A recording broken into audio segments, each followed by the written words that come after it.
네, 트럼프 미국 대통령의 최후 통첩 시한을 12시간 앞두고 갑자기 협상을 거론했습니다. 관련 내용 짚어보겠습니다. 두진호 한국국가전략연구원 유라시아 센터장 그리고 엄효식 한국국방안보포럼 방산안보실장 두 분을 모셨습니다. 어서 오세요. 네, 안녕하세요. 네, 데드라인이 닷새 미뤄졌습니다. 관련 영상부터 보시죠. 트럼프 미국 대통령은 최후 통첩 시한을 불과 12시간 앞두고 이란과 생산적인 대화를 나눴다며 이란 발전소 공격을 5일간 유예한다고 밝혔습니다. And this time they mean business. And it's only because of the great job that our military did is the reason they mean business. They want to settle and we're going to get it done, I hope. 네타냐후 이스라엘 총리는 이미 승기를 잡았다며 이란과 협상을 긍정적으로 평가했습니다. כדי לממש את יעדי המלחמה בהסכם, הסכם שישמור על האינטרסים החיוניים שלנו.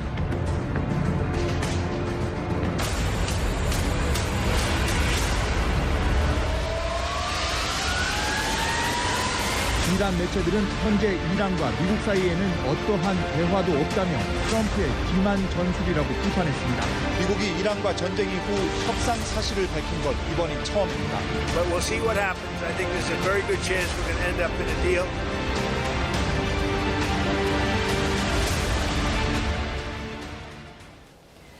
네, 전황이 예측 불가능한 상황으로 가고 있는 것 같습니다.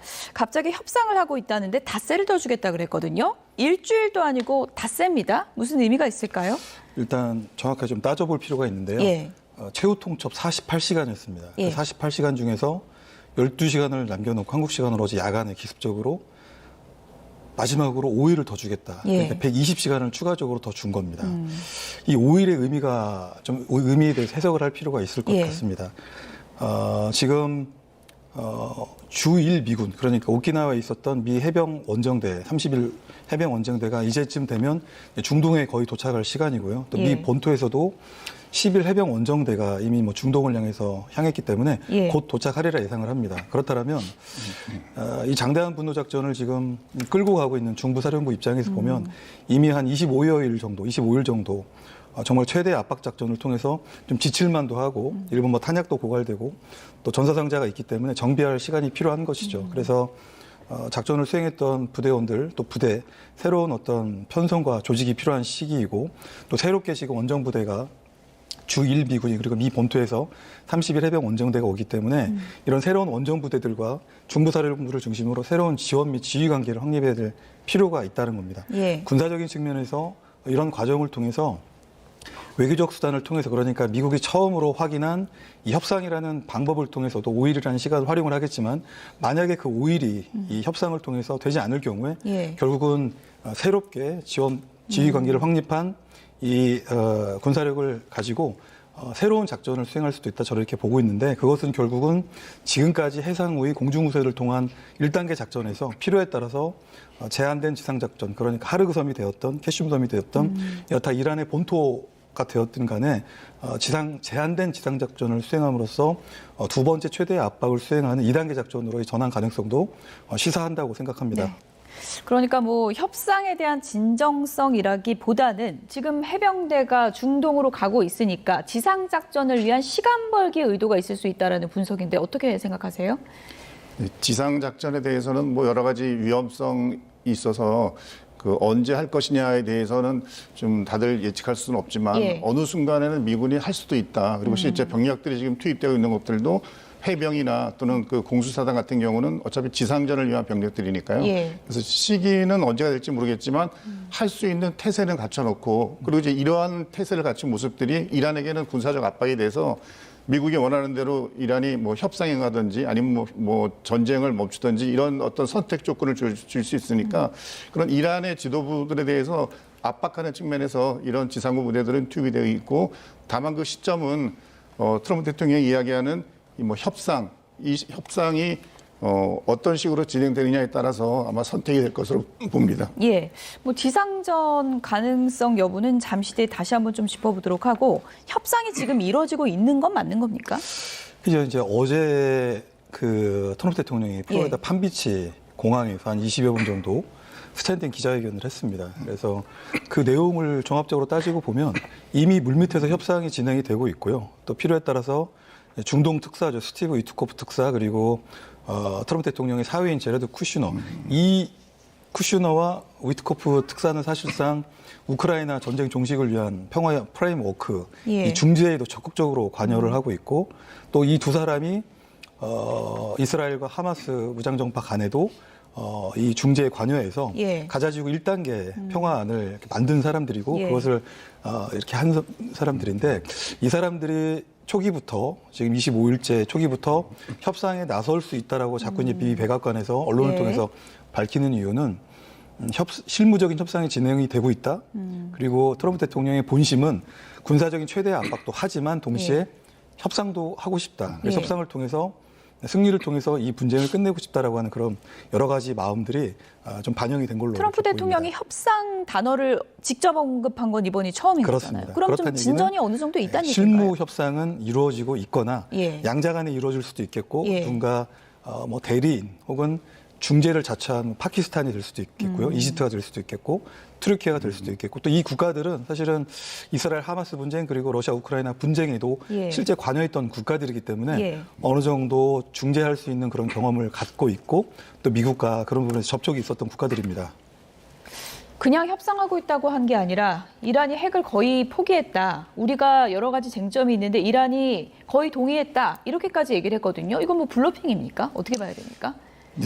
트럼프 대통령이 기자들과 문답하면서 이렇게 협상이란 단어보다는 거래, 딜이라는 표현을 썼거든요. 자기는 평생 그런 것만 해왔기 때문에 너무 이런 게 전문가다. 그래서 이 거래, 딜에 이란이 응할 것으로 본다고 얘기하며 트럼프 대통령은 15개의 그 요구를 했는데 이란 측이 대부분 이제 수용했다라고 이야기를 했거든요. 그러니까 뭐 핵무기를 절대 앞으로 개발하지 않겠다 해서부터 여러 가지 미국의 요구사항을 받아들였다. 심지어는 이란이 먼저 이런 그 논의를 요청해 왔다. 미국이 한 것이 아니라 실제 이제 이런 것이 실제인지 아니면 트럼프 대통령이 또 무언가를 노리고 뭐 연막전을 펴는 건지는 알 수 없지만 이렇게 자꾸 협상을 던지고 또 날짜를 이렇게 제시하는 것은 한편으로는 뭐 그 실제 압박이 될 수 있고 또 그 때에 따라서는 속임수가 될 수도 있겠지만 이란군의 어떤 내부 혼란을 부추길 수도 있거든요. 이란 입장에서는 자꾸 48시간이었다가 뭐 5일 이렇게 되면 내부에도 지금 지도체제가 완벽히 정리되지 않은 상태이기 때문에 끌려가는 모양새가 될 수 있는 거군요. 그래서 뭐 강경파와 운경파들 간의 내부 분열이 있을 수도 있고 이란의 어떤 지도부에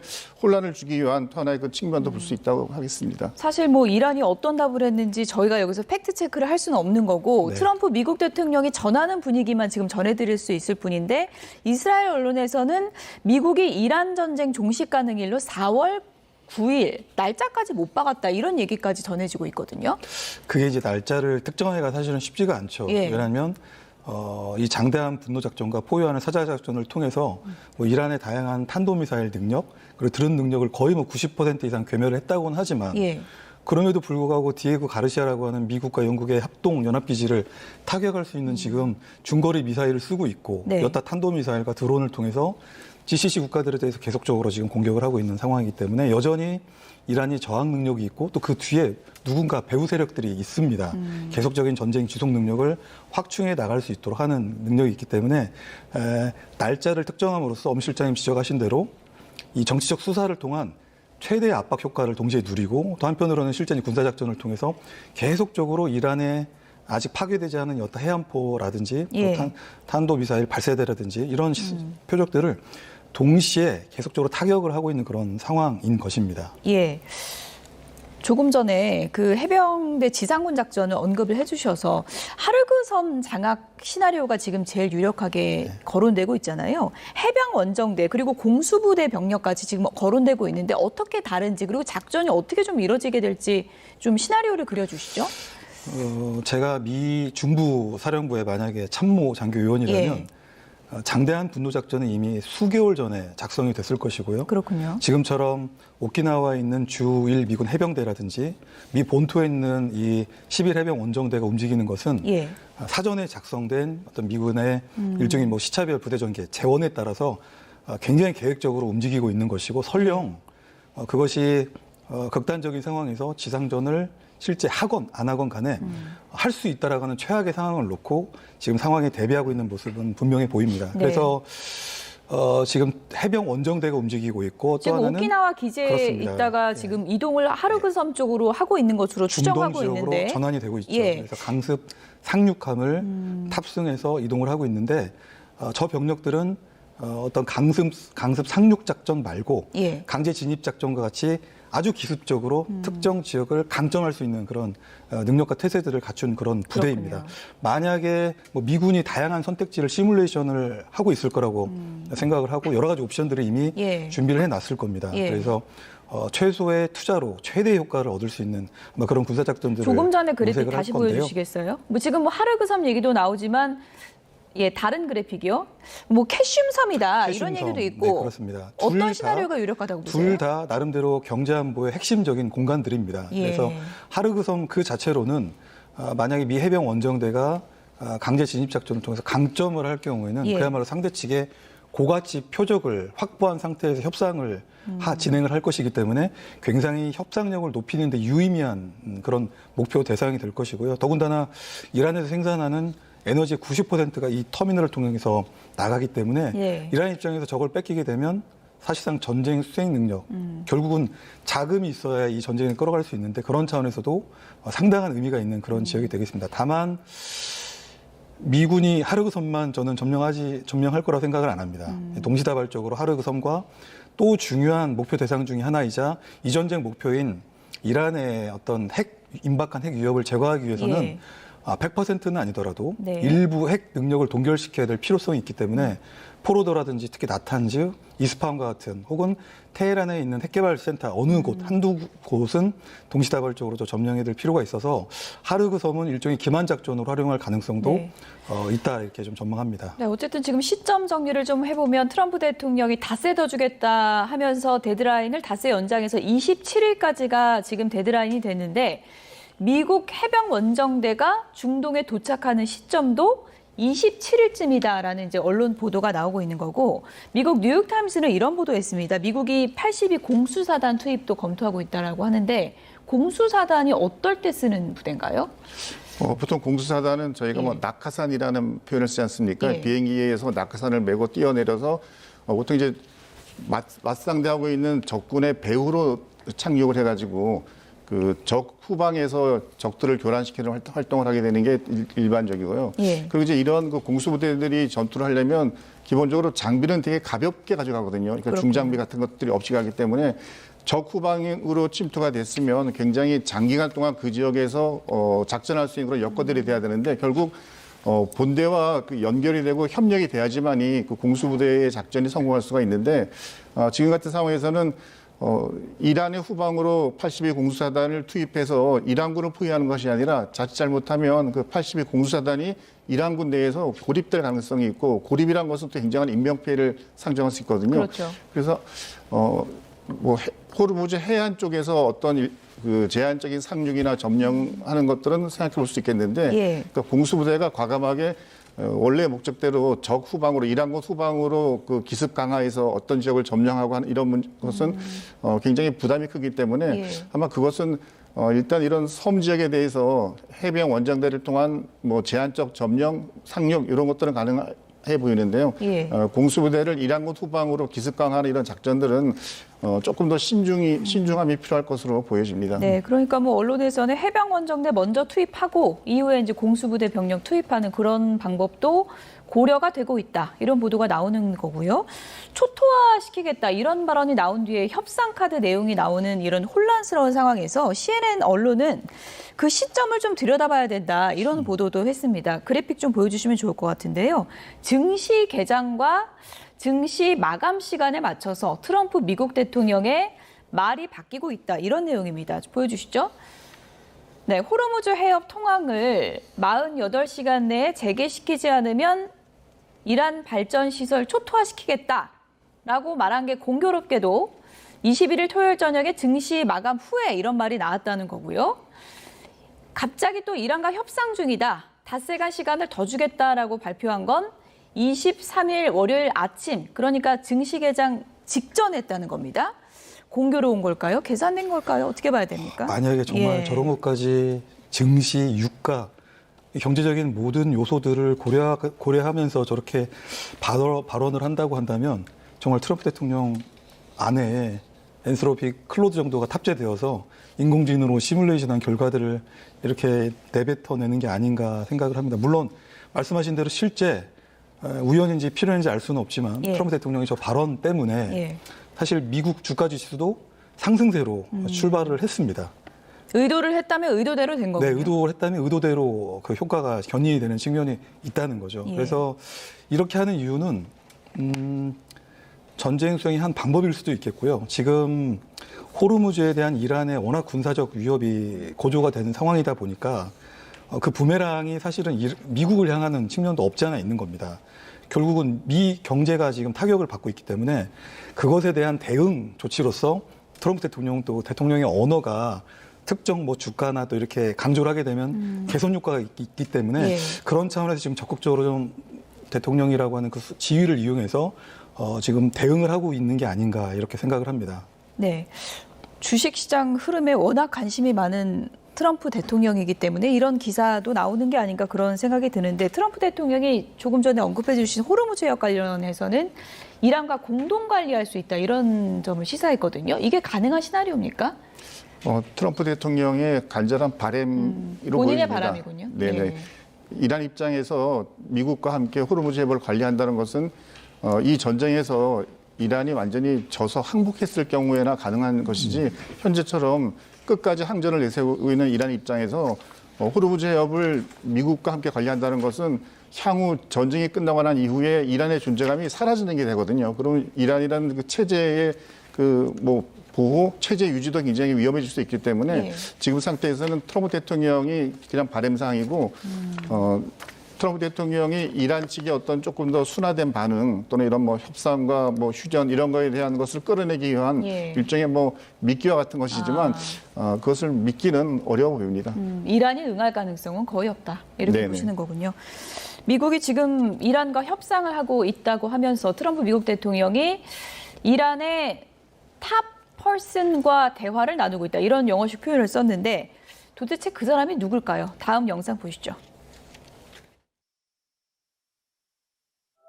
트럼프 대통령은 협상 당사자가 최고 지도자인 모주타바 하메네이는 아니라면서 신변 위협 때문에 공개할 수 없다고 전했습니다. A top person. Don't forget, we've wiped out the leadership phase 1, phase 2, and largely phase 3. But we're dealing with the man who I believe is the most respected and the leader. Most respected and the leader. 이에 대해 미국의 악시오스는 이란 측 협상 상대는 모주타바의 최측근인 모함마드 바게르 갈리바프 의회 의장이라고 보도했습니다. 지난 12일 첫 메시지도 국영방송 앵커가 대독해 부장설에 무게가 실리고 있습니다.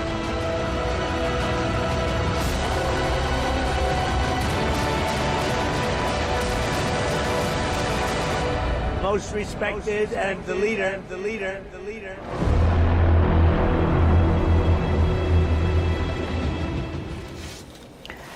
네, 도대체 이란의 키맨은 지금 누군지 그것조차 혼란스러운 상황에서 트럼프 미국 대통령은 분명 나는 미국은 탑 퍼슨과 얘기를 하고 있다라고 하는데 그 사람이 누굽니까? 영혼의 대화를 하고 있는 게 영혼의 아닌가 대화입니까? 싶을 정도로 예. 탑 펄슨이 과연 존재할까 생각도 합니다. 다 제거됐잖아요. 트럼프 대통령 얘기한 대로 1인자, 2인자, 3인자 대행의 대행이 지금 다 제거된 상황에서 지금 유력하게 미국의 대화 상대로 언급이 되고 있는 이란의 국회의장 갈리바프 의장인데 사실 이 사람의 이력도 보면 네. 이란 혁명 수비대 출신입니다. 이란 혁명 수비대 네, 이란 출신. 혁명 수비대 예. 출신이고 이제 내무부 수장을 거쳤고 또 테헤란 시장을 하면서 일종의 테헤란의 봄을 강압적인 수단을 통해 국가 폭력을 동원해서 억압했던 인물이기 때문에 예. 사실 그런 걸 놓고 본다면 미국의 적절한 대화 상대가 되지 않을 수도 있거든요. 그런데 트럼프 대통령의 주장대로 다 제거가 됐기 때문에 적절한 인물이 없으니 남은 그나마 사람이 없으니 남은 사람들 중에서 예. 정상적으로 좀 대화가 되고 그런 교섭력을 갖춘 협상력을 갖춘 대상이 누구일까라고 했을 때 그냥 갈리바프 정도 의장 정도가 된다는 것이죠. 뭐 굳이 나누자면 그나마 온건파인 그렇죠. 겁니까? 온건파라고 저는 보지 않습니다. 온건파는 굉장히 이슬람 아닙니까? 원리주의 예. 강경파이기 때문에 예. 사실 이란 보수 기득권을 대표하는 인물이기도 합니다. 네, 어쨌든 본인은 미국과 협상 없다라고 이제 부인을 했는데 그렇죠. 저게 뭐 수사적 언어인지 진짜 그런지는 나중에 좀 알아봐야 되겠지만 칼리바프 의장이요. 이란 내에서도 탑 퍼슨이라고 인정을 할까요? 어떻게 보십니까? 현재 이란 내에서는 뭐 누가 보더라도 누가 지금 이란을 그 최고 지도자로서 역할을 하고 있는지가 알 수가 없지 않습니까? 그 모지타파 같은 경우가 모습을 드러내면 제일 좋겠는데 이미 뭐 굉장히 심각한 부상 때문인지 굉장히 여러 날이 지났음에도 불구하고 실물을 드러내지 않기 때문에 저것은 말 그대로 이란의 최고 지도부가 뭔가 분열되어 있고 뭔가 그들끼리도 정리가 안 되어 있는 상황이라고 생각이 됩니다. 예. 그래서 트럼프 대통령이 국회의장을 찍진 않았지만 지금 언론들은 다 저 국회의장을 지목하지 않습니까? 예. 좀 위험한 건가요, 그러면? 일단 국회의장 입장에서는 왜 나를 찍어서 굉장히 공포심을 가질 수 있고요. 첫째는 예. 신변보호에 들어가야 되는 건가요? 네. 어떻게 되는 건가요? 예. 그럴 수 있고 두 번째는 혁명수비대나 그런 쪽에서는 저 사람에 대해서 의심을 갖게 되지 않습니까? 그렇군요. 아니 지금 투쟁해야 되는데 그렇죠. 저 사람이 몰래 협상을 했어 하면 또 뭔가 지도부 간에 뭔가 이견을 불러일으킬 수 있는 요인도 되기 때문에 아직 뭐 구체적으로 누군지 나와 있지는 않았지만 자꾸 언론에서 저 국회의장을 지목하는 것은 뭐 또 다른 노림수가 있는 것이 아닌가라고 생각이 됩니다. 뭐 이간질 작전 뭐 이렇게도 불리기도 하던데요. 근데 이란 지도부가 지금 워낙에 많이 사망했기 때문에 사실 또 몇 명이 남지 않은 게 사실입니다. 저희가 저 정리한 그래픽을 뭐 여러 번 보여드리곤 있는데 몇 명 남지 않은 지도부나 보니까 지금 뭐 협상할 대상이 마땅치가 않고 지금 이런 상황이 된 거면 모즈타바에 대해서는 협상할 수 있는 상황이 좀 안 되는 거 아닌가 이런 의심이 충분히 들 수 있는 것 같거든요. 네, 더 이상 뭐 신비주의로는 설명이 안 될 것 같습니다. 예. 그야말로 지금처럼 48시간 최후 통첩에서 5일 120시간 최후 통첩의 상황이면 이 정말 이란의 미래는 중대 기로에 서 있는 그렇죠. 상황이고 이쯤 되면 최고 지도자가 나와서 어떤 메시지를 좀 보낼 필요가 있죠. 그 메시지는 결국 이제 결사항전이 될 것인데 문제는 나오는 족족 그 표적화가 될 거고 즉각적으로 참수가 될 것이기 때문에 나서지 못하는 것도 한편으로는 이해도 되고 엄 실장님 말씀하신 대로 갈리바프 부장도 원하지 않았는데 갑자기 퍼슨이 되면서 예. 그의 신변도 이제 자유롭지 못하고 예. 특히 이란 혁명 수비대로부터 계속 이제 의심을 받을 것이기 때문에 예. 참 그런 측면에서 봤을 때 하메네이 신정 체제에 과연 조직적이고 어떤 체계적인 지휘 통제가 지금 돌아가고 있는가라고 예. 하는 의심을 지울 수가 예. 없는 겁니다. 모지타파가 나오지 예. 않는 한 이런 의심은 계속될 것이고 이란 혁명 수비대 내부의 지휘 체계는 계속 붕괴할 가능성이 크다 이렇게 전망합니다. 그러니까요. 뭐 모스타바가 아무래도 안전 문제를 걱정할 수밖에 없을 것이다라는 의견도 많지만 지금 이 정도 되면 미국 대통령이 탑 퍼슨으로 다른 사람을 지금 지목할 정도가 되면 지금은 나와야 되지 않냐 이런 얘기들이 많은 것 같습니다. 이란으로서는 지금이 굉장히 그 절체절명의 시기 아니겠습니까?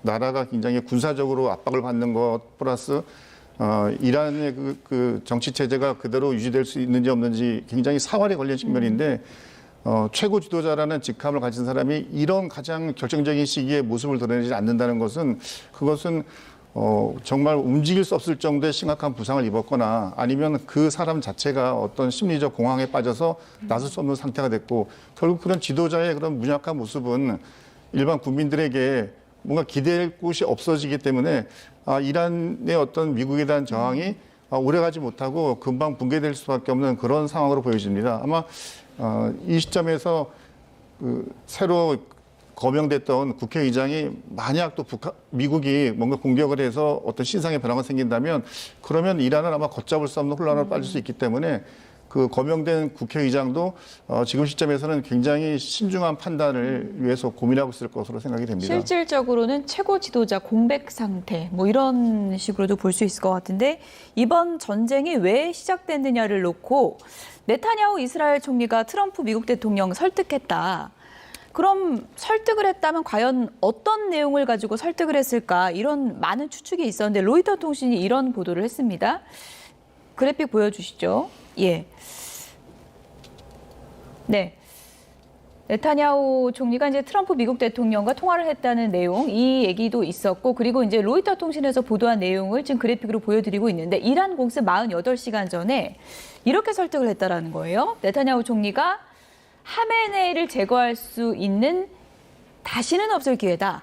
우리가 지금 지도부 위치를 다 파악할 수 있다라고 하면서 2024년 대선 때 이란이 모의한 것으로 알려진 트럼프 청부살인 음모 사건, 아주 정당한 보복할 수 있는 기회다. 이렇게 설득했다는 내용이 언론 보도로 전해졌습니다. 그러니까 개인적 복수를 이참에 해라. 뭐 이런 내용입니까? 어떻게 봐야 됩니까? 만약에 저 언론 보도가 정말 사실이라면 예. 트럼프 대통령은 개인적인 보복을 위해서도 네타냐후 총리의 저런 제안에 가스라이팅이 되어서 예.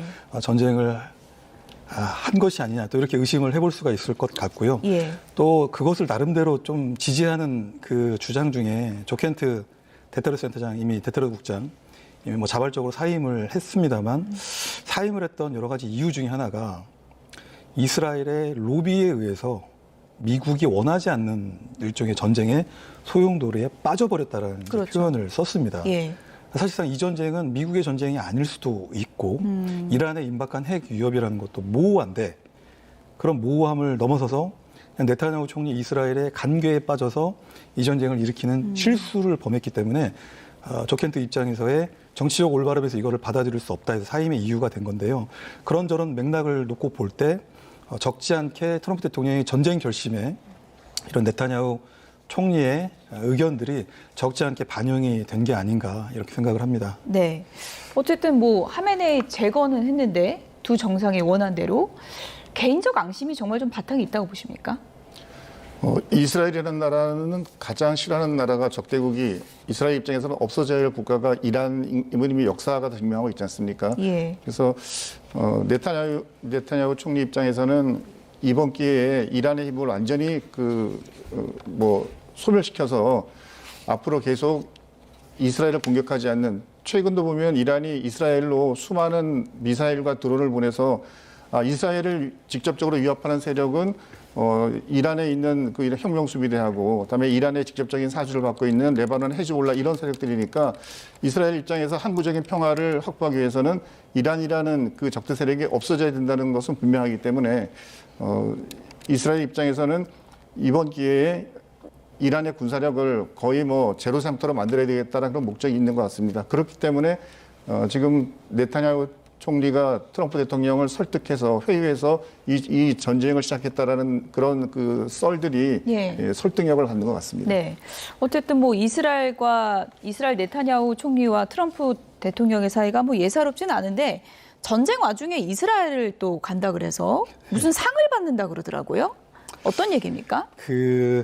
어쨌든 지금 미국의 장대한 분노 작전 때문에 10월쯤 노벨 평화상에 가셔야 될 텐데 트럼프 대통령 그거 되게 받고 싶어 했잖아요. 그렇죠. 그런데 지금의 분위기로서는 노벨 평화상 받기는 쉽지 않아 보이고 그래서 이스라엘이 줄 수 있는 최고 훈장상인 이스라엘상을 이스라엘상 그래서 트럼프 대통령이 이스라엘 방문 계기에 이스라엘 이걸 준다는 것이죠. 네타냐후 총리가 수여를 하겠죠. 일종의 이스라엘 줄 수 있는 최고의 훈장을 이제 트럼프 대통령에게 수여를 한다는 건데 또 트럼프 대통령이 이런 데 사심이 또 많은 사람이잖아요. 그렇죠. 그래서 일종의 환심을 사고 이 전쟁에서 글쎄요. 그쯤 되면 전쟁을 끝낸 상태일 수도 있고 아니면 전쟁이 끝나지 않고 전쟁이 장기화되는 그런 상황일 수도 있고 그래서 전쟁이 만약에 끝났다면 이제 그것은 미국의 조기 승리 선언, 동시에 이스라엘의 승리가 될 수 있겠죠. 그것을 자축하는 의미가 있겠고요.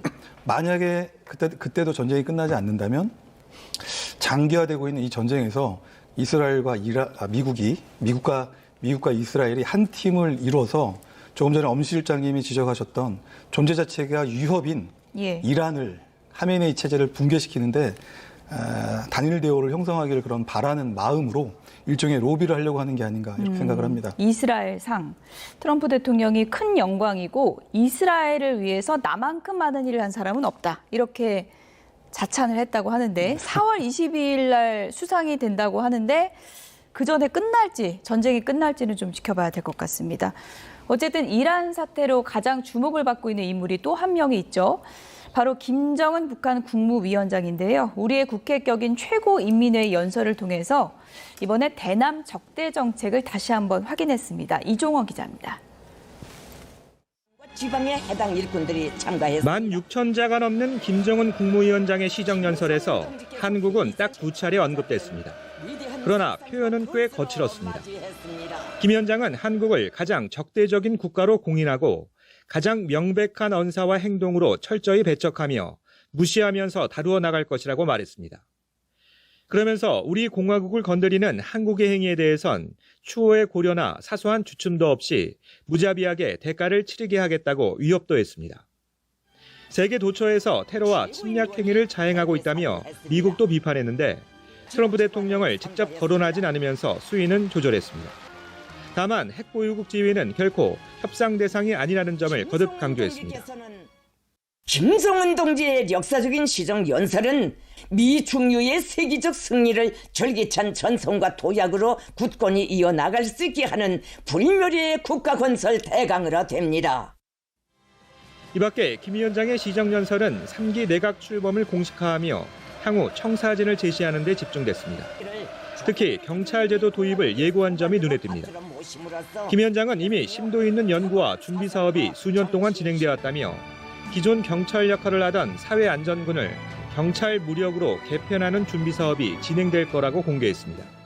내부 치안 유지의 전문화를 지향하면서도 정상국가라는 국제 기준에 맞추는 동시에 강화된 법 집행을 통해 내부 불만 세력을 철저히 통제하겠다는 의도로 보여집니다.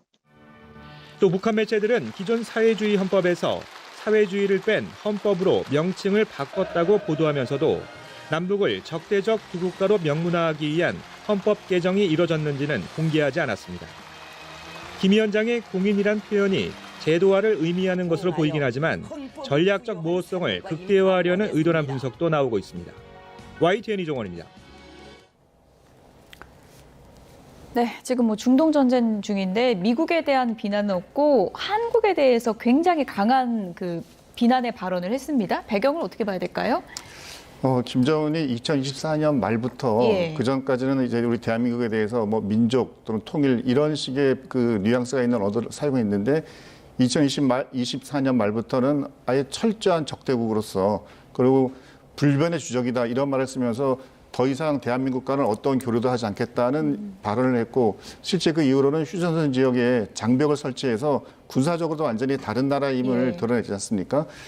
김정은 입장에서는 대한민국과의 어떤 대화나 이런 것들을 통해서 북한 체제의 보존 또는 그 체제 유지는 굳이 하지 않아도 북한은 스스로 설 수 있을 만큼의 그 핵무기를 통한 이런 군사력 측면에서 완성이 됐기 때문에 이제는 자기들만의 길을 가겠다는 것을 이제는 대외적으로 공표하는 게 저런 그 발언의 배경으로 보여집니다. 요즘 김정은 위원장 행보도 그렇고요. 이란 다음은 북한 아니냐 이런 얘기도 있지만 우리는 다르다. 우리는 핵이 있다. 이런 자신감도 있는 겁니까? 이제 김정은 위원장은 이란 다음에 트럼프 대통령이 쿠바라고 했기 때문에 일단 안도했을 것 같고요. 또 이란과 북한의 큰 차이점이 있다면 이란은 임박한 핵 위협이었고 북한은 사실상 트럼프 대통령도 뉴클리어 파워라고 얘기를 했기 때문에 핵을 보유한 국가입니다. 그래서 일종의 이제 제2격 능력, 그러니까 세컨드 스트라이크 한번 당했을 때 공격을 받게 되면 미 본토에 대해서 공격할 수 있는 능력을 갖추고 있기 때문에 아마 이란식과 같은 저런 일단 일종의 참수 작전 내지는 북한에 대한 공격은 좀 제한되지 않을까 이렇게 생각합니다. 네, 여기까지 듣겠습니다. 지금까지 두진호 한국국가전략연구원 유라시아 센터장 그리고 엄효식 한국국방안보포럼 방산안보실장 두 분과 함께했습니다. 고맙습니다.